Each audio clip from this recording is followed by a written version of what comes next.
Hello Blazers, welcome to episode 58 of UAB Green and Told, original air date Monday, November 8th, 2021. Through this podcast, we are able to share stories from members of the UAB community. You can listen into past episodes of the podcast at alumni.uab.edu/greenandtold or on Spotify and the Apple Podcast app. While there, be sure to leave a written review so we can reach more alumni. I'm Greg Berry, a UAB alum and Assistant Director in the Office of Alumni Affairs. On this episode, we welcome Lance Rhodes to the UAB Green and Told podcast.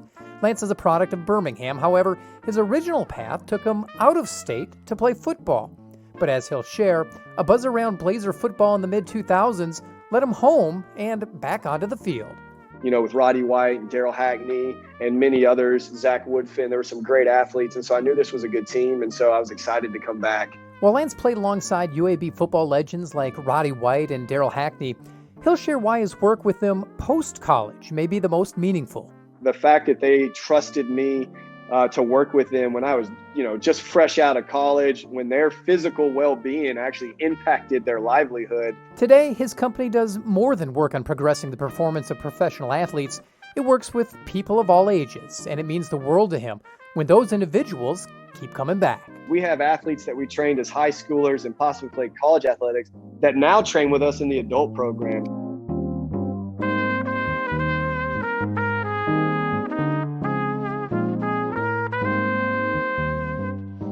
When he was younger, you could probably have found Lance Rhodes hanging around and playing sports with Blake Prime. Long before Lance and Blake became business partners working to improve the performance of athletes, and even before the two started in the gridiron for the UAB football team, the two were friends and teammates in high school. And that's exactly where this story starts. I would have been a Hoover kid anyways, even if it was built, but Blake, he would have been a Spain Park athlete and student. He had the unfortunate gift of driving all the way from 280 all the way to Hoover High School for 6 a.m. workouts back then. So I felt bad for all of those guys. So did you guys graduate together? We've been together since spring of 8th grade. He was at, it was called Berry then, but it was actually at Green Valley Elementary. Technically, it was kind of like a weird setup back then. And maybe they were at what is now in the Vestavia school system. And then we came together for spring training for the upcoming year of 9th grade. And that's where we met each other. And then, we've become best friends since and coworkers following college. What were you like growing up? Obviously, you're an athletic guy. You played sports, I'm sure. Did you play them all or did you focus at the time? When I was here growing up, I was not allowed to play football until 7th grade. So I played soccer, basketball, baseball while I was here in Alabama. And then when I would go to Idaho to see my dad in the summers, my best friend out there was a really good tennis player. So I played a lot of tennis in the summers there and rode bikes and did all the stuff you get to do out in the mountains up in the Northwest.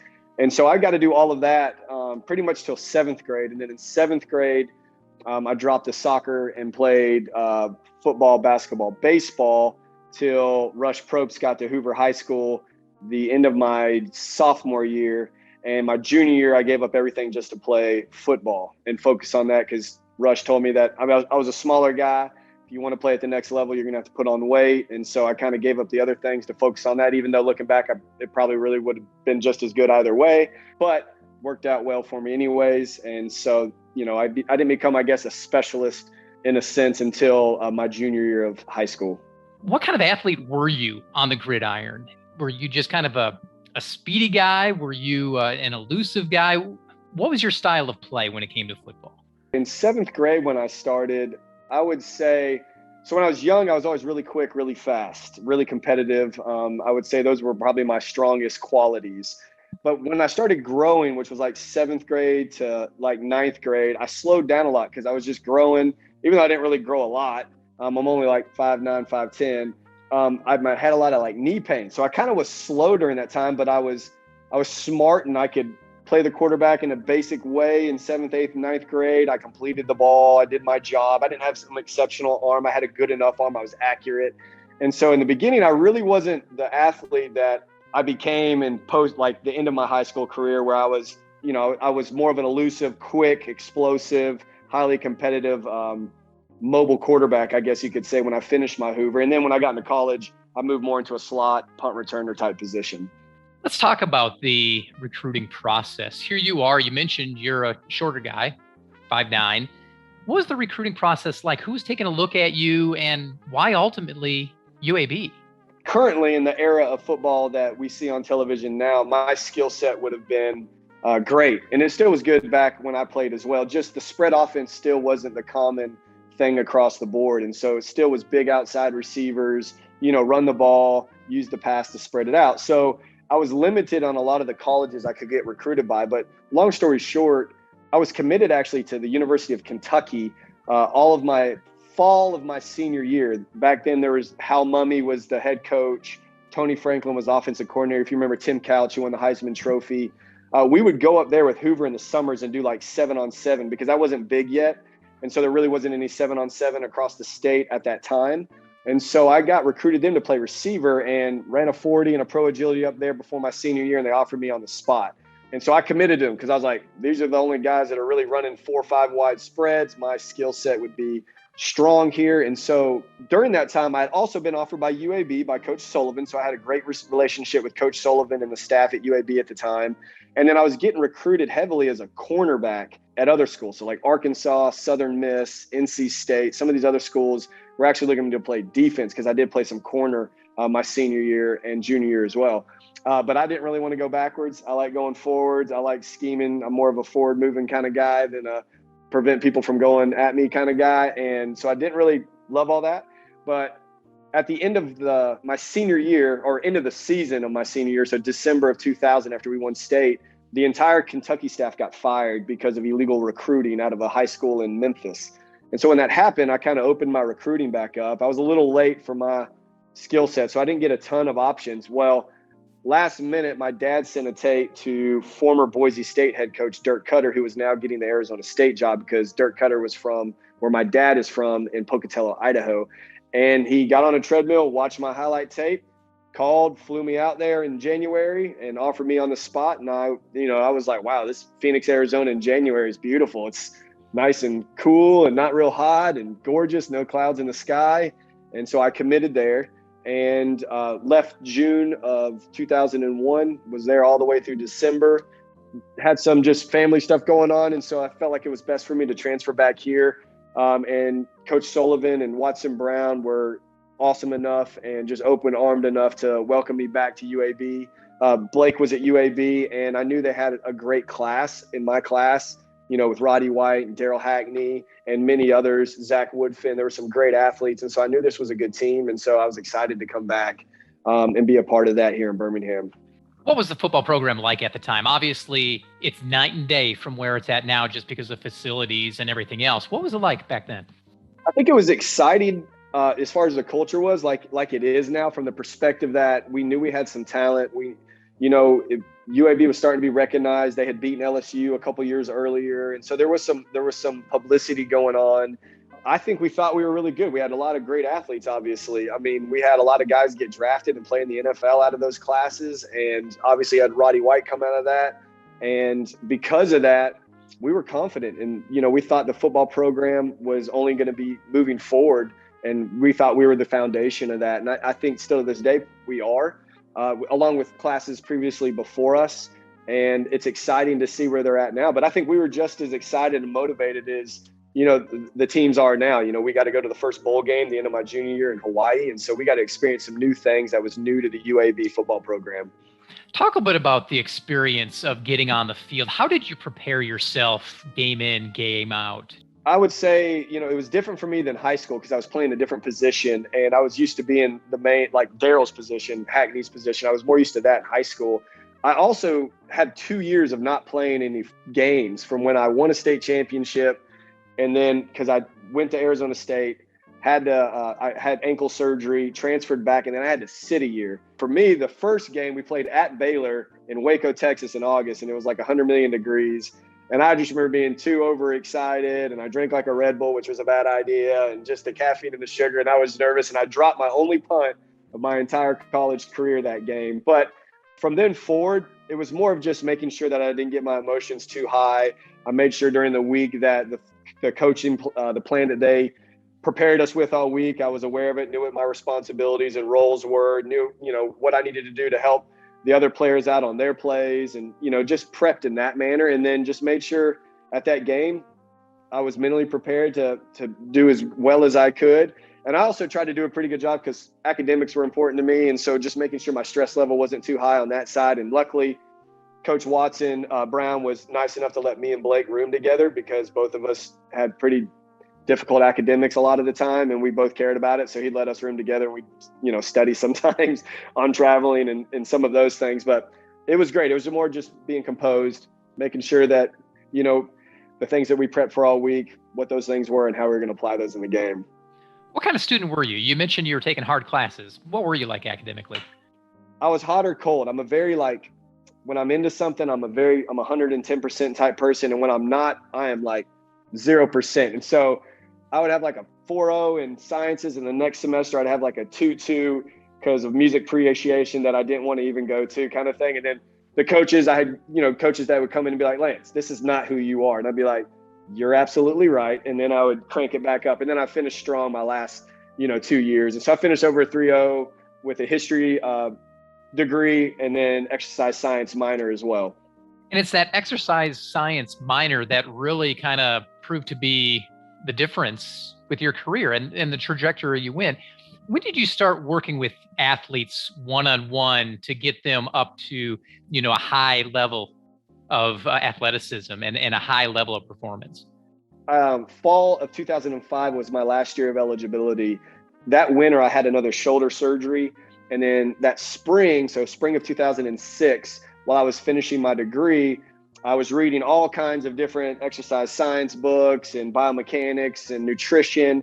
And then there was two professors in the exercise science department, Dr. Jane Roy, who's no longer there, and Dr. Gary Hunter, who is a professor emeritus in the education and nutrition sciences. And he became a mentor to me, and I would just go meet him in his office, and we would go through all types of different exercise science and research and all these different things. And I thought I was going to go on and probably do a master's in exercise science and possibly a PhD, because that's what my mom's side is educationally.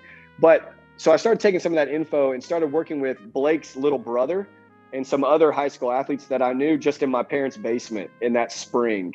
And, within 4 months, we ended up having 30 something kids in my parents' basement. And we were like, oh my goodness, where are we my parents were like, you guys got to stop working out in our basement like this. So we started going to some outfields that we could find at different school parks, and we started getting kicked off those, jumping over fences. We didn't want to be bad community residents, so we didn't want to do that. And then we ended up renting a place in Vestavia in the floodplain over there across from Mount Mark's Outdoors, and that was our first location.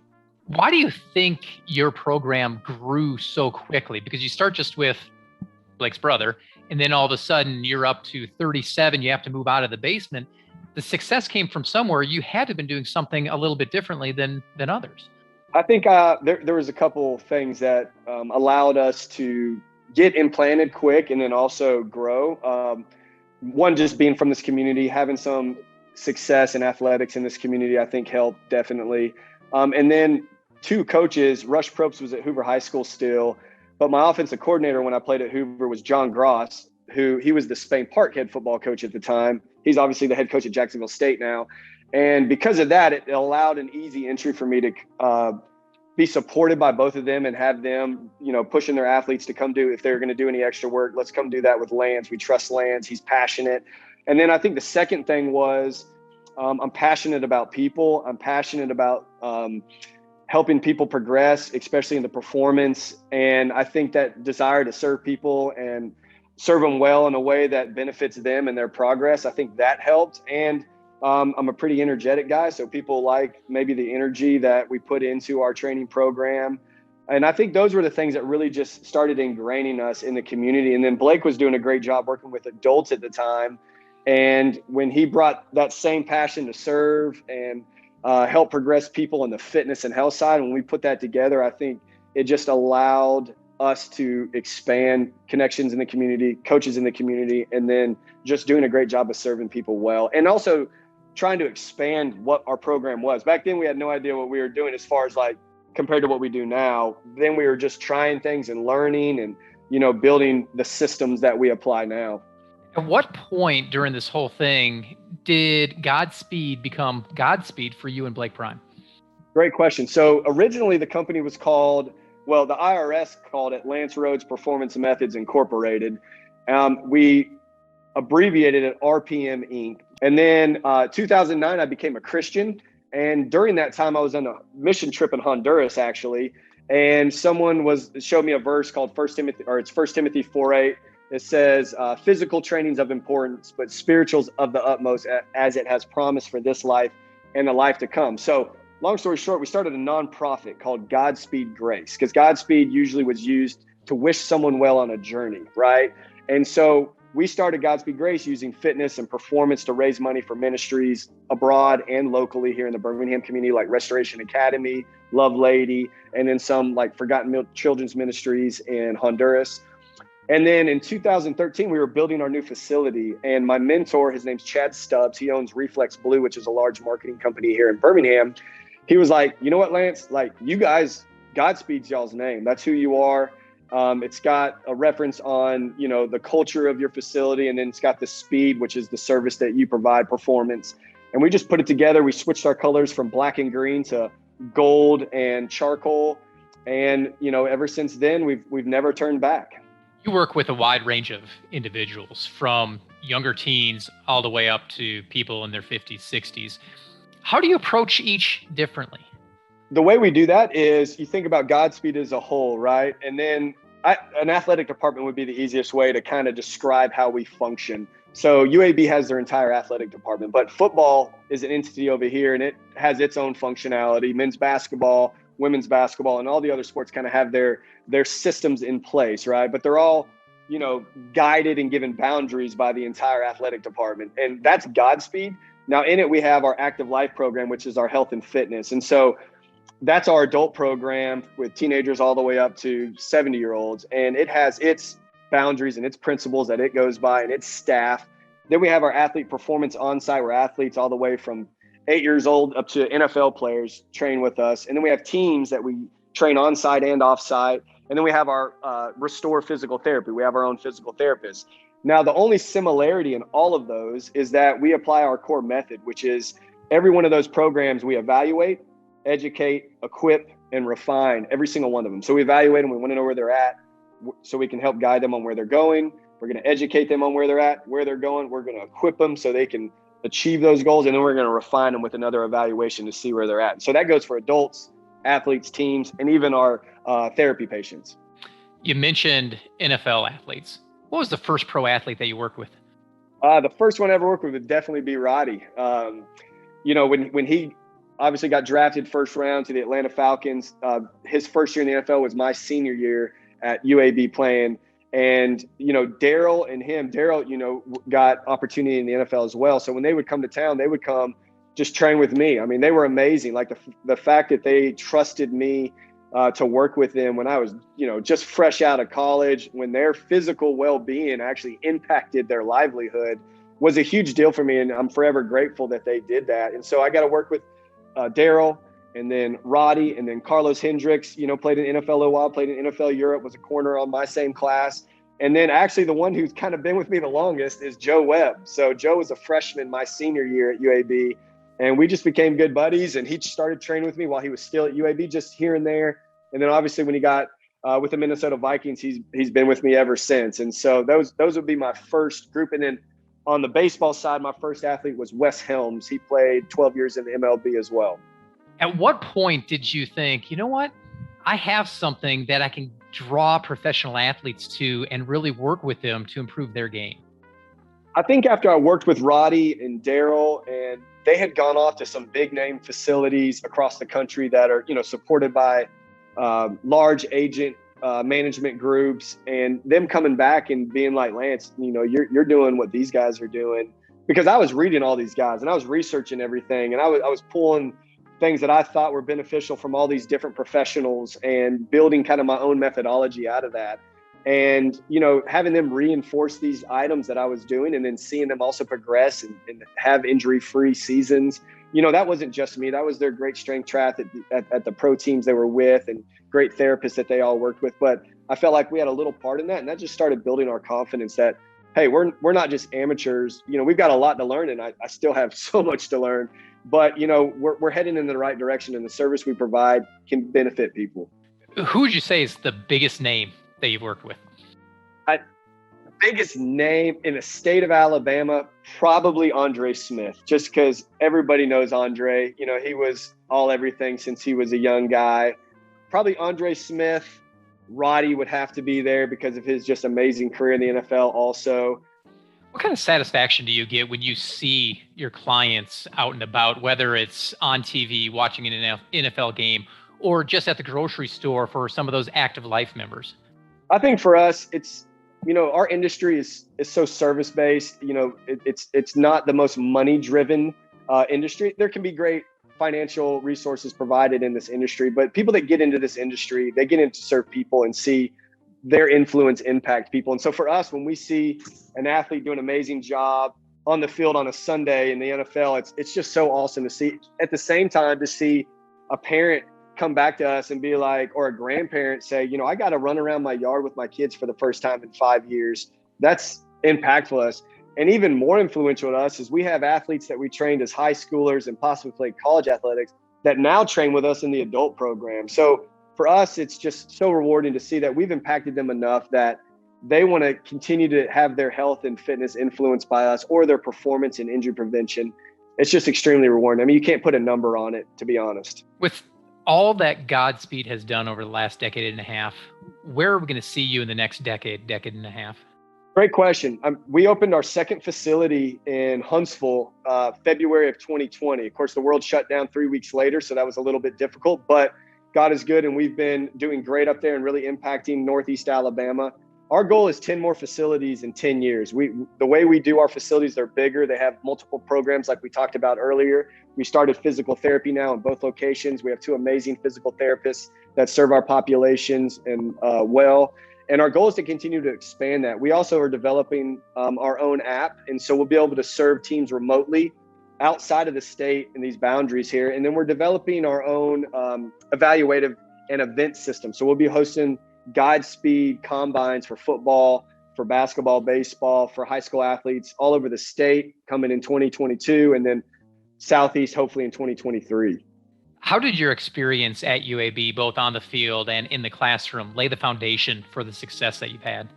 Absolutely. So UAB was tremendous for me in that on the athletic side, I got to see a young program that didn't have necessarily all the resources that even sometimes Hoover High School had at the time, you know, and so I went to a place that was maximizing limited resources and getting high level performance out of it. And so to see people work together and maximize the situation they're in, let me know that, like, hey, there's no excuse. You have to get things done, and you have to sometimes be creative, and sometimes you have to, you know, lose the battles to win the wars sometimes. And so I learned that on maybe the performance or the athletic side.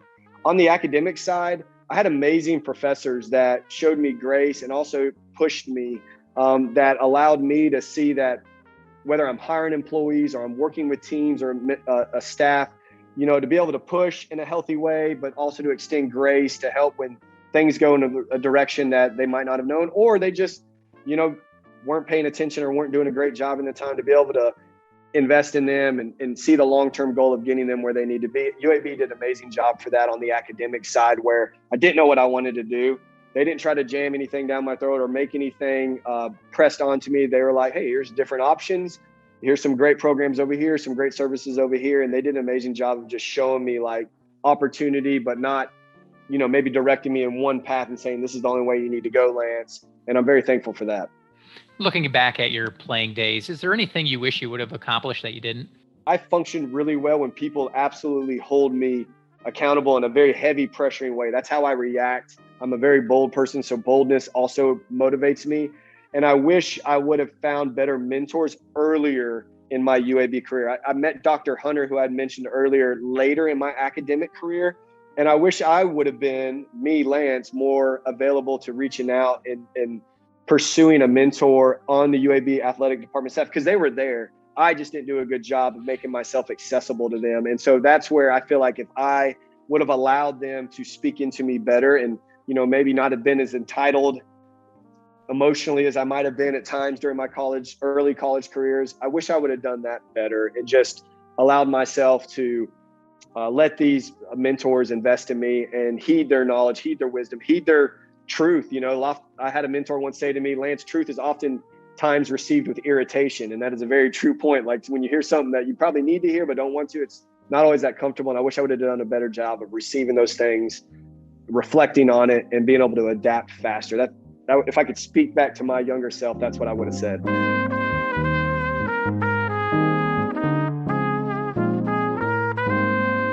That's Lance Rhodes. Lance earned his Bachelor of Arts degree from the UAB College of Arts and Sciences in 2008 and is a two-time recipient of the UAB Excellence in Business Top 25 Awards as owner of Godspeed Elite Sports Academy. With a passion for the green and gold as a former football player, Lance definitely has an idea of what it means to be a Blazer.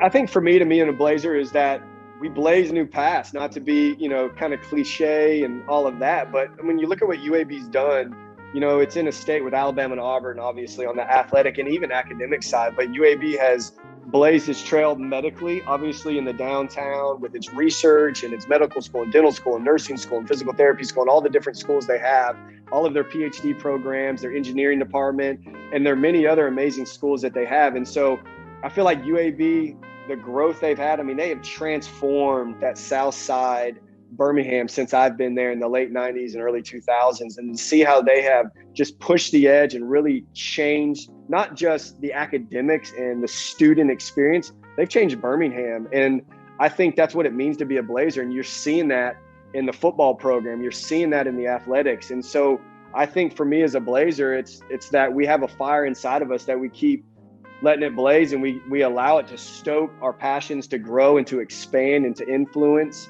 and to impact. And I feel like that's what it means to be a Blazer. Be sure to listen into previous episodes of UAB Green and Told. You can find all of them at alumni.uab.edu/Green and Told, Spotify, and the Apple Podcast app. Have a story to share? Email greenandtold@uab.edu. Finally, be sure to follow us on Facebook, Instagram, and Twitter. Just search for UAB Alumni. Thanks for listening, and until next time, go Blazers.